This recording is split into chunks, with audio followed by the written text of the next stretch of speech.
한 주간의 HR 관련 소식을 전달해드리는 주간 인사 노무 뉴스입니다.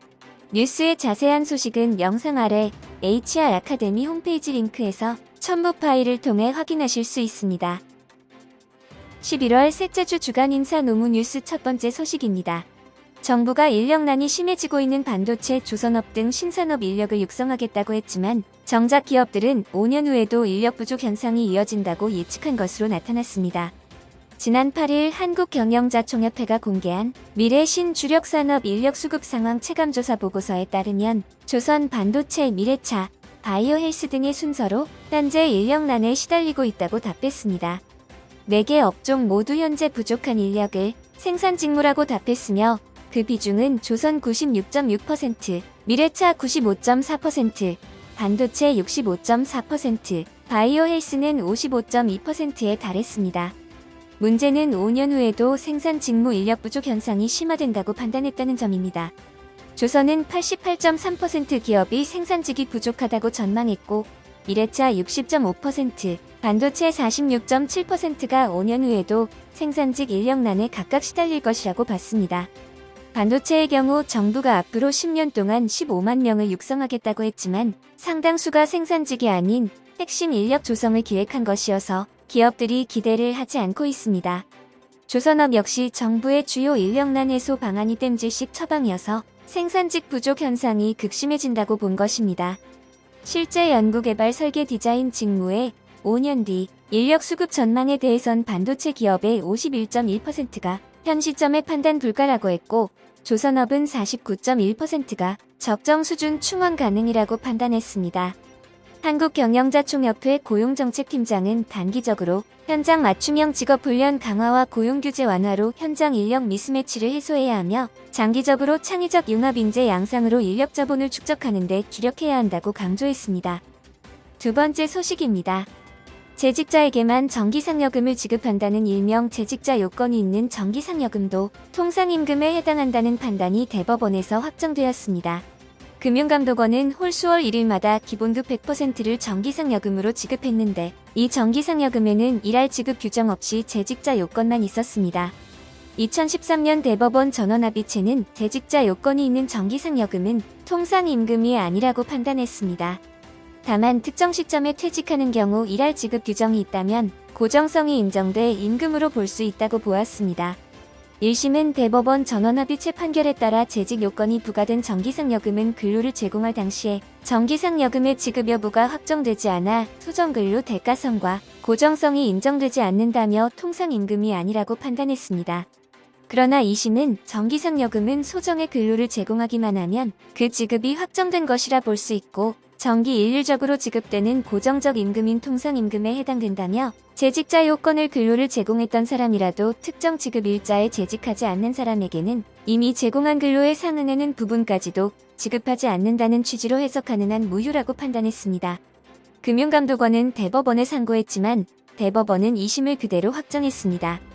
심리불속행 기각으로 대법원이 별다른 판단을 내놓은 것은 아닙니다만 일할 지급 규정 없이 재직자 조건만 있는 정기상여금을 통상임금으로 인정한 대법원 판단이 나온 것은 처음입니다. 세 번째 소식입니다. 자기개발의 높은 수요 속에서 순탄하게 성장하던 비대면, 재능 공유 플랫폼 시장이 흔들리고 있습니다. 지난 13일 업계에 따르면 대표적인 재능 공유 플랫폼 타리는 최근 단행한 대규모 구조조정으로 90여 명에 달했던 인력 규모가 순식간에 25명 수준으로 줄었습니다. 타린 관계자는 금리 인상 등 어려운 경제 상황의 성장을 위한 의도적 적자 전략보다 보수적인 흑자 경영을 위한 선택이라고 설명했습니다. 타린은 매각 가능성을 열어둔 상태지만 당장은 신규 투자 유치에 무게를 두고 있습니다. 이에 타린은 앞서 진행된 투자 라운드에서 인정받았던 기업 평가 가치보다 낮은 수준의 전략적 투자자로부터 투자 의사를 타진하고 있지만 이마저도 원활하지 않은 것으로 보입니다.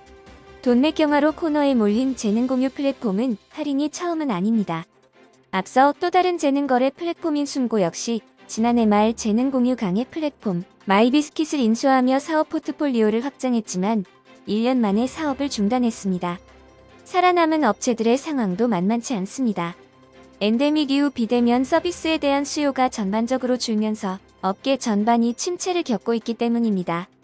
타링의 경우 11월 기준 사용자 수와 총 사용 시간은 코로나19가 한창이었던 2년 전에 비해 각각 61.3%, 74.2% 감소했습니다. 사용자 이탈로 시장 파이가 줄면서 자금난에 허덕이는 업체들 간 경쟁도 한층 격화할 것으로 전망됩니다. 이용자를 충분히 확보하지 못해 기초 체력이 약해진 업체들의 시장 퇴출이 더 빨라질 수 있다는 전망마저 나오고 있습니다. 네 번째 소식입니다. 지난 7일 고용노동부는 22년 3분기 누적 재해조사 대상 사망사고 발생 현황을 발표했습니다. 올해 3분기까지 누적 사망사고는 483건이었으며 이로 인해 510명이 숨졌습니다. 업종별 사고 사망자 발생 비중은 건설업 50%, 제조업 28%, 기타 업종이 22%를 차지했습니다. 주요 재해 유형별 사망사고 발생 현황으로는 상위 2대 유형인 떨어짐과 끼임이 각각 199건, 78건으로 전체의 절반 이상을 차지했습니다. 이어 부딪힘, 깔림 및 뒤집힘, 물체의 맞음 등이 뒤를 이었습니다. 업종별로 보면 건설업 사고 사망자 253명 중 떨어짐이 147명으로 절반 이상을 차지했으며 끼임 21명, 깔림 및 뒤집힘 18명, 부딪힘 16명, 물체의 맞음 16명 순으로 많이 발생했습니다. 제조업 사고 사망자 143명 중에서는 끼임이 43명으로 가장 많이 발생했습니다. 규모별로는 50인 미만 사업장 중 건설업 169건, 제조업 69건, 기타 업종 65건으로 나타났으며 50인 이상 사업장에서는 건설업 74건, 제조업 67건, 기타 업종 39건이었습니다. 산업안전보건본부장은 이번 재해조사 대상 사망사고 현황에 따르면 올해 3분기 누적 조사 대상 사망사고 483건 중 중대재해처벌법 적용 대상인 50인 이상 기업에서 37.3%가 발생하고 있어 현장의 안전보건관리 체계를 다시 한번 점검하는 등 각별한 주의가 요구되는 상황이라고 말하면서 기업 스스로 사고 예방 역량을 갖추고 지속 가능한 예방 체계가 작동될 수 있도록 기업 규모에 맞는 안전보건관리 체계를 구축하고 이행하는 것이 무엇보다 중요하다라고 강조했습니다. 아울러 정부에서도 기업에 대한 안전보건관리체계 구축 이행 컨설팅 등의 지원을 강화해 나갈 계획이라고 밝혔습니다. 다섯 번째 소식입니다. 다양한 방식으로 근로시간이 줄어드는 과정에서 여러 갈등과 해프닝이 벌어지고 있습니다. 에듀윌은 2019년 6월 국내 기업 중 남들보다 일찍 주 4일제를 도입했습니다. 그런데 지난 9월 16일 회사는 갑자기 직원들에게 10월 1일부터 주 4일 근무제를 주 5일 근무제로 변경하겠다고 알렸습니다. 이 과정에서 에듀윌이 직원들에게 의견을 묻지 않았다는 지적이 나오고 있으며 직장인 익명 커뮤니티 블라인드에서는 분노한 직원들의 글이 쏟아졌습니다. 결국 에듀윌 측은 10월 1일부터 주 5일제를 시행하겠다는 입장에서 11월 1일부터 시행으로 한 발짝 물러났다가 지난달 7일에는 아예 주 5일 전환 계획을 취소한다고 알렸습니다. 직장갑질 119 노무사는 주 4일제에서 주 5일제로 바꾸는 일은 근로시간이 늘어나고 출근일도 늘어나는 만큼 분명 근로자에게 불리한 내용이라고 봐야 한다며 이는 취업규칙 불이익 변경에 해당하기 때문에 반드시 절반 이상의 근로자가 동의해야 한다고 말했습니다. 한편 카카오는 올해 격주 주 4일제, 원격 근무제도 등 근무 실험을 진행해보고 내년 1월부터 새 근무체제로 공식 전환할 계획이라고 밝혔습니다. 근로기준법 50조에 따르면 근로시간은 하루 최대 8시간, 일주 최대 40시간을 넘길 수 없으며 연장 근로수당도 주당 40시간을 넘는 순간부터 발생합니다. 카카오는 7월부터 격주주 4일제를 도입해 주간 평균 36시간, 한 달 평균 144시간을 일하고 있습니다. 카카오는 직원들의 월 근무 시간이 주 40시간 기준인 160시간보다 16시간이 적기 때문에 보통 월 16시간까지는 수당이 따로 발생하지 않는다는 입장입니다. 카카오 노조 측은 근로기준법과 현재 임시로 진행 중인 격주 4일제 사이에는 회색지대가 있다고 말합니다. 카카오 노조 지회장은 연장 근로에 따른 수당이 발생하지만 주 40시간인 법적 기준은 충족했기 때문에 이를 지키지 않아도 카카오가 처벌받는 건 아니다라고 하면서 내년부터 주 36시간 근무가 정식 제도화된다면 이에 맞춰 회사와 협의해 연장 근로수당의 기준 자체를 바꿔야 할 것이라고 말했습니다. 여섯 번째 소식입니다.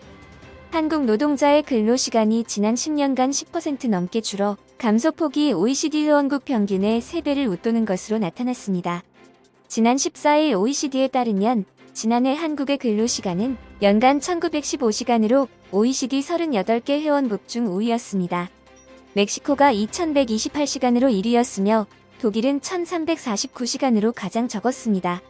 2011년에는 한국의 근로시간이 2136시간으로 OECD 회원국 중 1위였으나 10년 전보다 221시간 정도 줄어든 것입니다.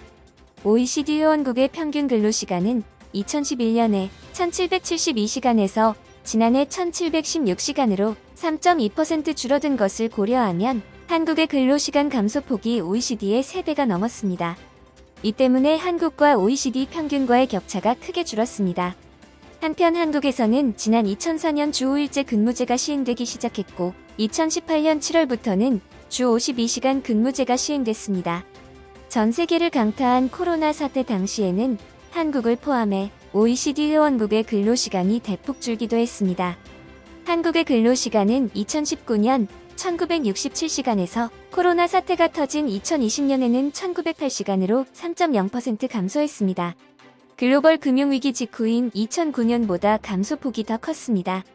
그러나 지난해에는 코로나 기저효과에 0.4% 늘었습니다. OECD 회원국의 평균 근로시간도 2019년 1742시간에서 2020년 1668시간으로 4.2% 줄었다가 지난해 1716시간으로 2.9% 다시 늘었습니다. 이번 주 주간 인사 노무 뉴스는 여기까지입니다. 다음 주도 유익한 소식으로 찾아뵙겠습니다. 감사합니다.